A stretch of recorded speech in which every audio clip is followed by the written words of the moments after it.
shoulder, and he got it! He got it! Welcome to BU30. I'm Evie Schultz. And I'm Marco Tomic. BU30 is a student-run sports show and covers anything from Butler sports to the pros. Check out our website, bu30sports.com, which is updated daily with content. If you haven't already, make sure to like our Facebook page and follow us on Twitter and Instagram. From Butler baseball to basketball, club sports, and the pros, we have you covered on today's show. This is BU30.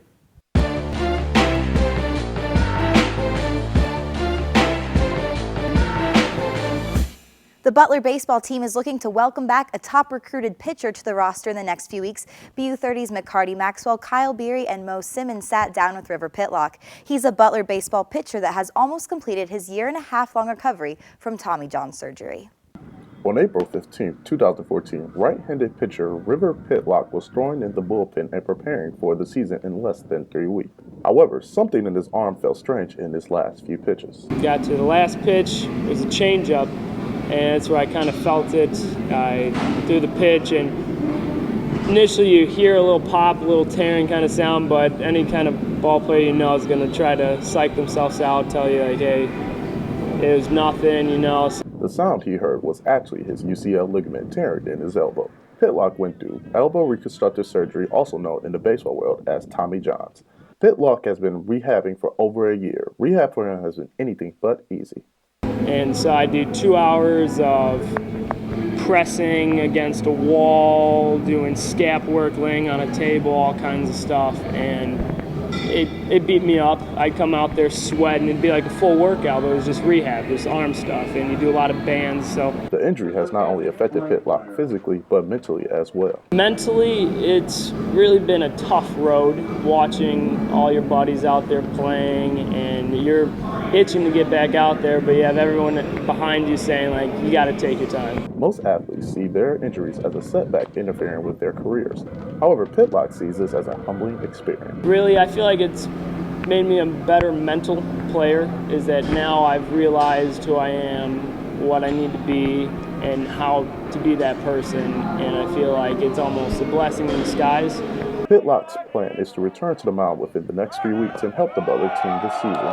His future plan after this injury is to continue to work hard and reach his dreams by making a Major League Baseball team. My dream always will be, and I've been scouted in the past, and hopefully that continues throughout my career here. Right now it's just getting back to where I was and hopefully getting stronger from there, and hopefully one day get that golden ticket.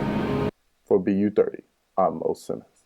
While her Butler basketball playing career is over, Chen Dues' unlikely basketball journey is far from over. BU30's Ryan Klump and Jacob McElroy sat down with IJ to discuss her playing career up to this point and her goals for the future. The 2015 Butler women's basketball season may be over, but the basketball journey never ends for certain players. While a majority of this past year's team is from Indiana or the Midwest, Butler hosted 2 international players on this year's roster. One of these 2 players, Chen Dues, sat down and talked to us about her incredible journey from Nigeria to Butler and where she plans to go next. After high school, I waited 2 years. My auntie wanted me to come to the state to play basketball and also go to school. So I was waiting for that opportunity to come, and which actually my aunt's I-20 didn't come on time. So I went to a basketball camp, which is called the Hope for Girls back in Nigeria, and that was how I met the founder, which is Mobola Jiakio. She introduced me to her staff, and she talked to me, and she was like, "We like to come play basketball in the United States and also go to school," and I agreed to that. And I was, a scared kid. By then I was like 16 and a half, so I was like, okay. Sidney Buck on the left wing. Over to Chen Dues. Chen Dues spins with the right hand, gets it up, and lays it in.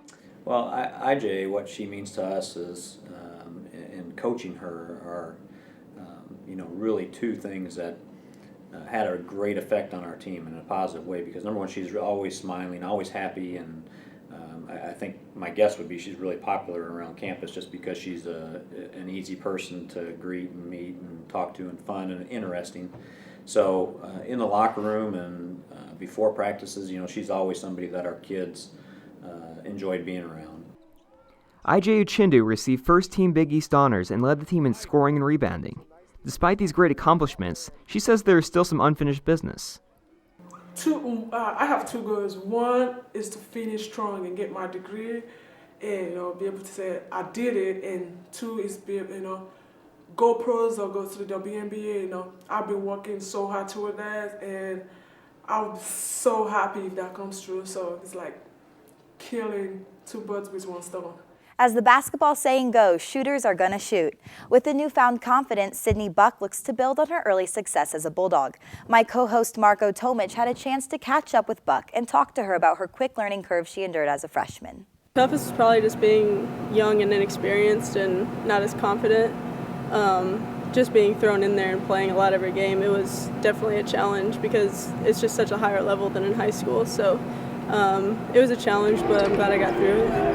I think they kind of recognized that I was being thrown into a big role at a kind of a young age, so they were really supportive and always told me to keep my head up and keep working and stuff. Yeah, I'm definitely going to try to work on getting my shot off quicker because that was one thing that I kind of struggled with. Just keep shooting the ball and work on getting to the basket a little more and becoming a better ball handler so I can handle the ball a little bit more. Yeah, just kind of work hard in the weight room because that's a big deal now that the girls are going to be bigger and faster. And just help them stay confident because that was one thing I kind of struggled with was not being confident enough. Favorite memory was we ended up going undefeated in January after, a really rough start and being picked last in the Big East and stuff. And I think at one point we were even like second or third place. So that was definitely a fun time. Winning always makes everything better. So practices were more fun and it was just good to get more confidence along as the year went. I think we can definitely compete for the Big East championship. I mean, we'll be a lot deeper and everyone's going to be a lot better too, so I think we definitely have a good chance. It gave me a lot more confidence after the year because I wasn't sure that I had like a great year or anything. I was kind of surprised by it, but it definitely just gave me a lot of confidence that I can hopefully bring to the table next year and keep getting better. Another Bulldog will be facing a learning curve of his own next basketball season. After having to sit out last year, junior transfer Tyler Lewis will be playing in a new conference and asked to step into a leading role with the departure of senior Alex Barlow. BU30's Jackie Hoy got a chance to meet with Lewis and see how sitting out a full season has prepared him for the future. Although basketball season just finished, for some it marks a new beginning. Junior transfer Tyler Lewis has been patiently waiting until it's his time to shine. Transferring from NC State, Lewis has been eager to finally put on that Butler jersey and get on the court. Because of NCAA transfer rules, Lewis was unable to play in games this season after transferring. However, he has still been able to practice with the team and sit on the bench during home games. The off-season is just starting, and Lewis is looking to help bring the Butler team to another level. Well, I feel like I'm going to bring a lot of leadership vocally and by example. I feel like we didn't have a lot of people talking this year, vocal leadership, so I feel like I can bring that to the table. And also my offensive ability and my basketball IQ, being able to get others involved and just be able to get people the ball in the right spot so they can score easily. At 5'11", Lewis will be Butler's newest point guard, with senior Alex Barlow graduating. He says Barlow was able to teach him a lot. When I came here, I knew that Barlow was going to be a senior this year and he was going to be graduating, and I was going to be able to step into the starting role and be able to help this team. And Barlow was able to help me out tremendously this year with the defense, and I thought I was able to help him out a lot offensively this year. And it was just very good that I was able to compete with Barlow this year in practice, and knowing that he's helped me out tremendously and I learned a lot from him, and it will help me out next year. Lewis has been working hard on his own time to get ready for the challenge. Well, this all season, and I've been working out a lot. Just knowing I can't play, I've been putting in a lot more extra hours in the gym because I don't have to save my energy and my body for the game. So just knowing that I can be able to push myself a lot more has been very beneficial to me this off season. And just in the weight room, gaining like 5 more pounds in the weight room has been very beneficial to me as well. College basketball had its madness, and now the NBA has its own. If you want superstars, drama, and hostile home courts, you need to tune into the NBA playoffs. For headlines and things to watch for, we turn it over to Mark Pearson. Hello and welcome to BU30's Nothing But Net segment. The NBA playoffs have started, and what better way than to talk about some storylines that we could see playing out in this year's playoffs. Let's start with the West. The Warriors playing the Pelicans. I tell you what, Steph Curry and Anthony Davis, two superstars in the league right now. You have to hand it to Anthony Davis for even getting the Pelicans into the playoffs, but I'm going to have to take the Warriors in 5. They're just too dominant. Moving forward, another matchup to look at is the third-seeded Los Angeles Clippers versus the San Antonio Spurs. The Clippers have home court advantage and are technically the favorite in this series. But have you seen what the Spurs have been doing lately? I mean, 11 out of their last 12 games, they were on an 11-game winning streak, and the Spurs beat every opponent except for one by 12 or more in this streak. And oh yeah, did I mention they're the defending champions? So Doc Rivers certainly has his work cut out for him. I have the Spurs in 6. The next series, the Cavs over Boston. I'm sorry, Brad. I got to do it to you. Shout out to Brad Stevens, though, for getting the Celtics into the playoffs. They traded away a lot of pieces throughout the year, and Brad Stevens was still able to get that team to come together and make the playoffs. My finals prediction, I have the Golden State Warriors taking on the Cleveland Cavaliers, and this could be arguably one of the most entertaining finals ever. I mean, LeBron James, Stephen Curry, are you kidding me? This would just be a show to watch. I would have to take the Cavs, though, when LeBron gets the face, and you know the face. There aren't too many teams that can take him. With that being said, so many series to watch, so many fun series to watch, as you're going to have a lot of superstars in this year's playoffs. But for now, that's it for this BU30 segment of Nothing But Net. Thanks for watching. The Bulldogs are making their way back onto the gridiron. The Butler football team held their annual spring game last weekend. Courtney West has a recap of the day's action. Fans had quite the show last Saturday at the football team's annual spring game. Using a unique scoring system, the offense faced the defense, maximizing touches on both sides of the ball. Ultimately, it was the offense who came out on top with the 57-44 victory. Soon-to-be junior running back Sam Schrader rushed for 94 yards on Saturday and scored 1 touchdown. Defensively, Ethan Brunhofer led the defense with 11 tackles on the day. Brunhofer was named Butler football's Newcomer of the Year in 2014. The Bulldogs are set to face Indiana State on the road September 5th. Stay tuned for predictions on the race for the Stanley Cup, how the IndyCar season is shaping up, and much more. I guess sometimes things just happen. Devastating things. It's got nothing to do with fairness. Bam, your whole world changes in an instant. And you never see it coming. That's what happened to me the day my mother had a stroke. I'm Paul George, and I want you to learn the signs of a stroke fast. F-A-S-T. F, face drooping. A, arm weakness. S, speech difficulty. T, time to call 911. Because the sooner they get to the hospital, the sooner they'll get treatment. And that can make a remarkable difference in their recovery. Protect the ones you love. Spot a stroke. F-A-S-T. Fast.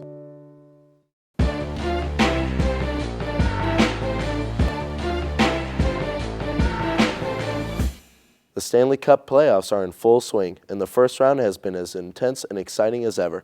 Here are our BU30 Ice Time anchors, John and Kyle, giving you their updated predictions on the conference finals and the Stanley Cup finals. Welcome to BU30 Ice Time. I'm Kyle Beery. I'm John Vertico. And we're going to give you a little bit of a Stanley Cup playoff update today. We're about a week in, and I've already got a little playoff beard scruff going, so it's that time of year. Now that you've seen few games in each series, I want you to give me your Western Conference Final and your Eastern Conference Final.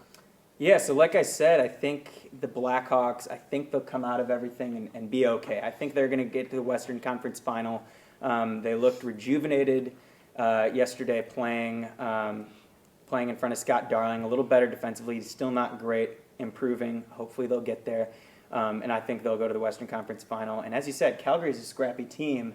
I think they're going to make it as well. Missing Mark Giordano is tough.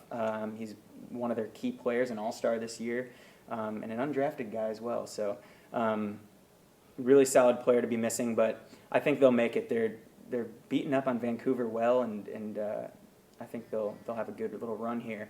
As far as the East goes, New York Rangers are just too good. I think they're gonna come out on top in all their series and get to the Eastern Conference Finals rather. And I think Tampa Bay, they're just so fun to watch. The scoring is unbelievable. Steven Stamkos, Tyler Johnson, I think they're a really great team, and they're going to be tough to beat. I think the Rangers will probably outlast them, but that's going to be my Eastern Conference Finals. All right, in the West, for me, I am also going to say Calgary. I think they just seem like the team this year. They've got it in them. Like you said, they're scrappy. I think they're going to make a run. And I think they could easily knock off Anaheim. But on the other side of that bracket, I had originally picked Nashville to be there, but they're just not scoring the way that they did most of the year. So I'm actually going to copy you and say Chicago and Calgary. And then on the Eastern Conference side, I still like the New York Rangers, obviously, like you said. And I guess to be a little bit different, because I think when Tampa gets done with this Detroit series, which still has the potential to go 7 games, they're also beating each other up. Didn't expect that of two teams that aren't physical as most teams. I'm going to have to pick Montreal. They have looked stellar against Ottawa, and I don't think you can count out them. I mean, PK Subban? Yeah, and minus the slash, he has looked real good. Great player. But how about an original 6 Eastern Conference final? Sounds good to me. Yeah, you can't beat it. What do you think out of those two teams? Who's going to be in the final? I'm going to say Rangers and the Flames. It's a big pick. Yeah, this is completely going against everything that I had originally picked not even a whole week ago. But that's the beauty of the Stanley Cup playoffs. So I don't know, I think that would be one of the best matchups. You've got the goaltending tandem of Cam Talbot and Henrik Lundqvist, and put that up against the Bruisers from Calgary. I think that'd be an awesome series with the Rangers getting their first cup in, 21 years? Something like that. 94 was their last one? Mm-hmm. How about you? I think after watching, I think it's just confirming what I believed to be true a week ago. I think the Hawks, I think their experience is going to be too much for Calgary.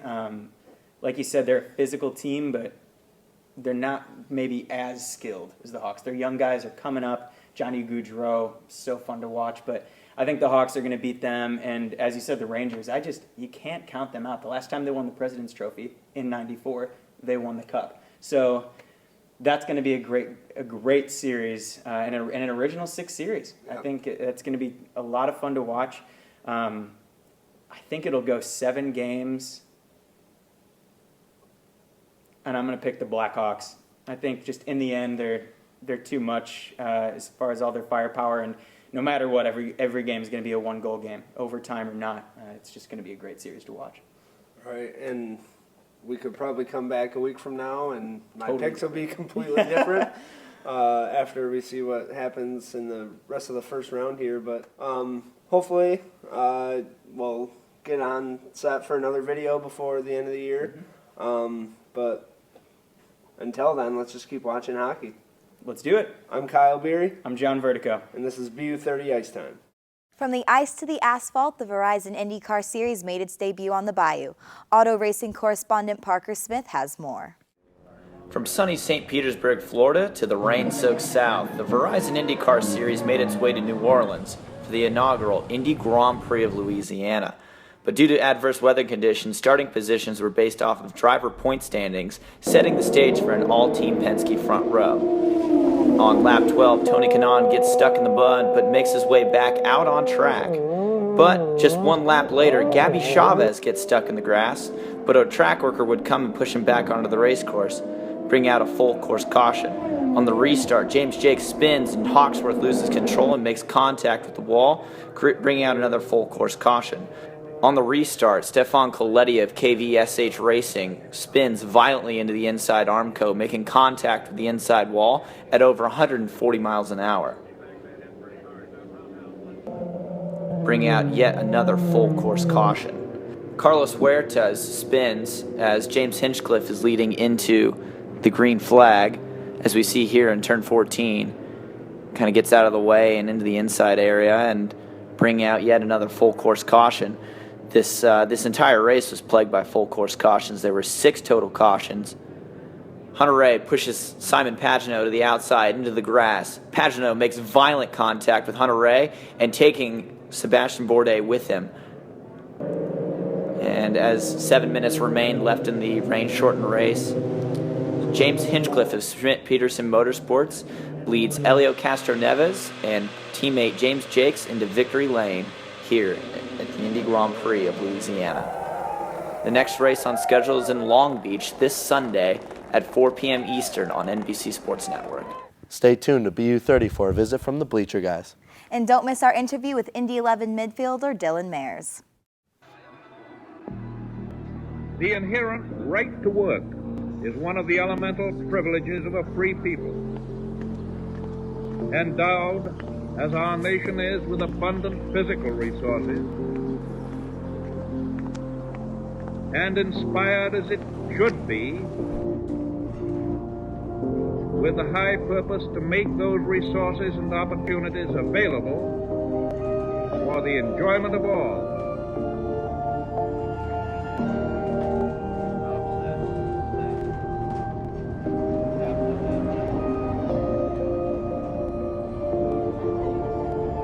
We approach this problem of re-employment with the real hope of finding a better answer than we have now.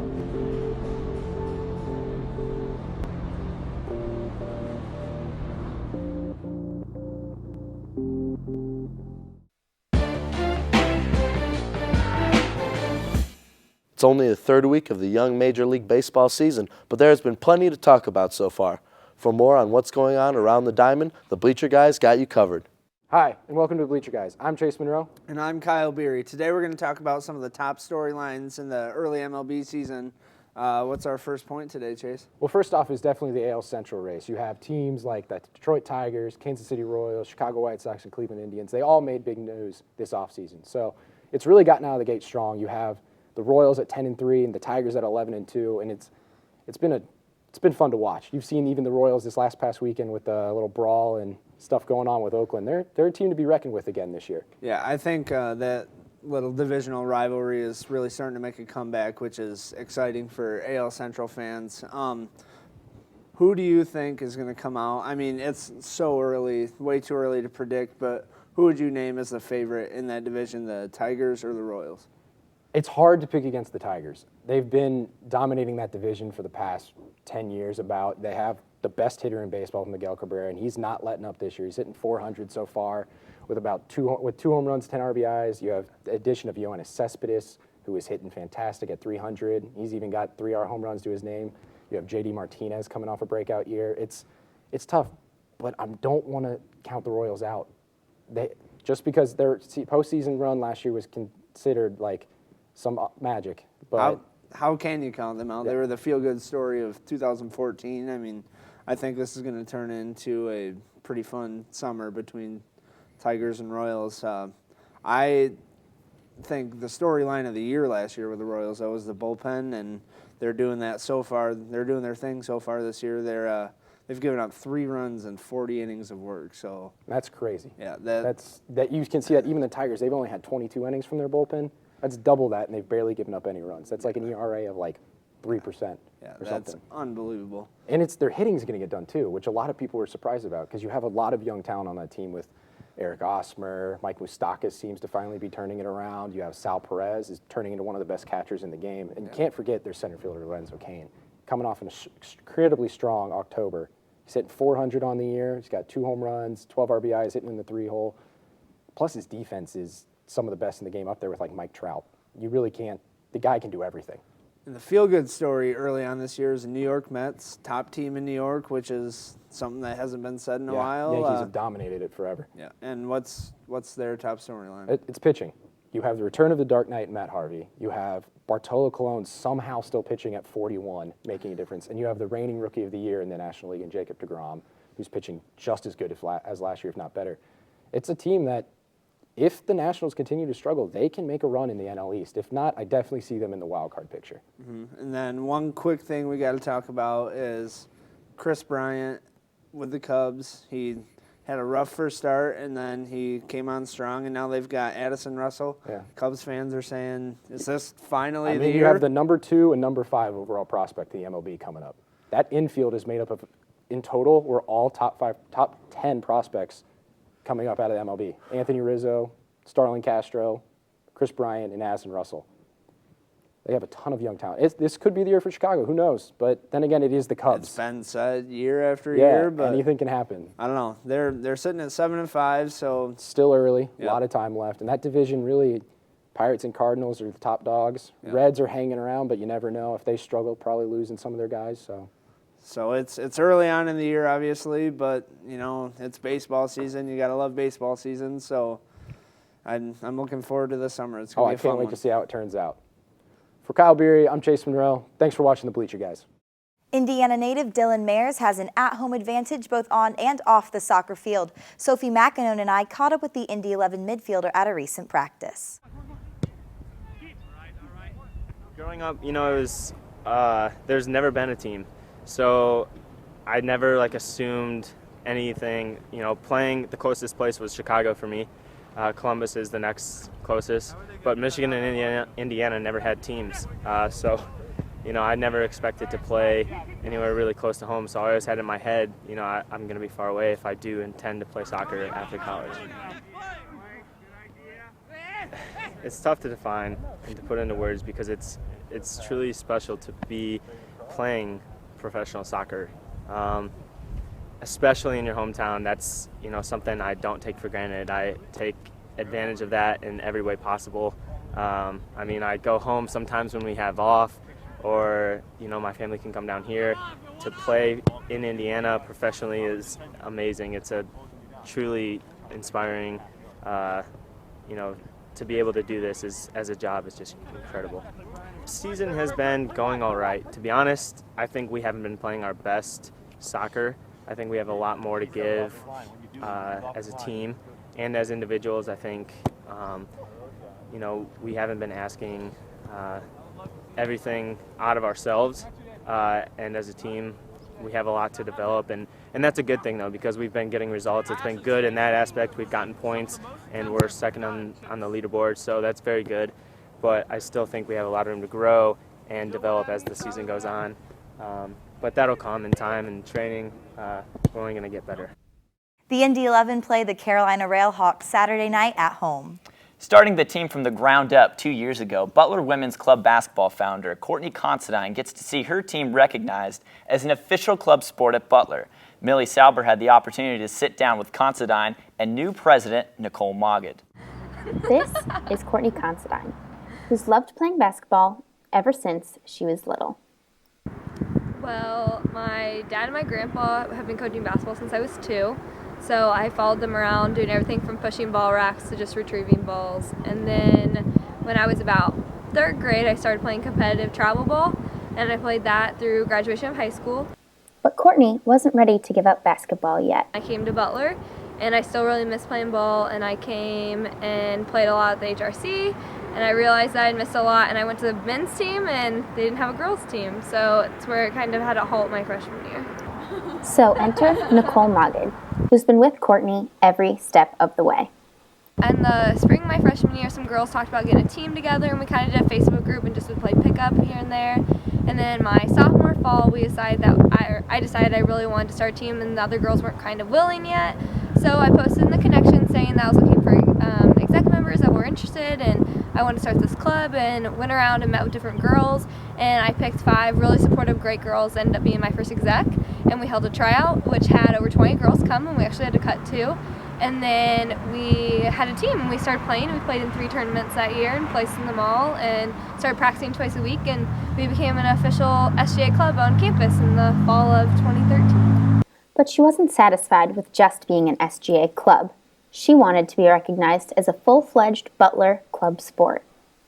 We did 2 years of having kind of the club going through SGA and showing that we were sustainable, and then we went and presented to the Club Sports Council, and we presented them twice. They said it was great, but we needed to get a new exec board with elections coming up, so we elected a new exec, and they went and presented, and I'm now the advisor, so I'm a step up on the exec board now, and they got it approved, and we're now an official club sport, and it's great because it's 2 years of hard work that finally feel like it paid off and feels like we have a spot now on this campus that we didn't have before and a legacy behind us, which is great. Now that Courtney is an advisor to the women's club basketball team, she passes the torch of president to Nicole Mogged. Now that we're an official club sport, we're really looking forward to next season. We're looking forward to getting into a lot of new tournaments and hopefully nationals at the end. We're also looking towards getting a lot more uniforms and just getting more involved in the community. So, after 2 long years, Courtney's basketball dreams have come true. Personally, it's something that I wanted freshman year that you don't really think can happen. It's a lot of work coming up, and it's not something you can do alone. You have to have people that are just as passionate as you are, and to me this isn't just the passion and finding these girls, but I found my best friends on the team, and I found something that's going to stay at Butler even after I graduate and leave. And it's going to be there hopefully years to come, and then they're going to continue to just get more successful every year, and that's something that I can leave behind, and maybe hopefully my kids attend here and they get to be a part of it too. For BU30, I'm Millie Sauber. Well, that's it for our show. Thanks for watching. Make sure to keep up on all things sports with BU30 on our website, Facebook, Twitter, and Instagram. I'm Marco Tomic. And I'm Evie Schultz. Have a great day, Bulldogs.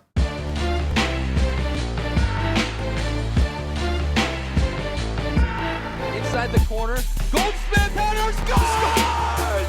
Woo!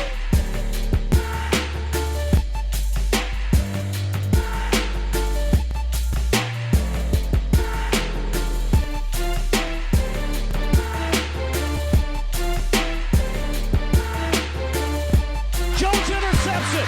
1 second. Puts up a floater. And he got it. He got it.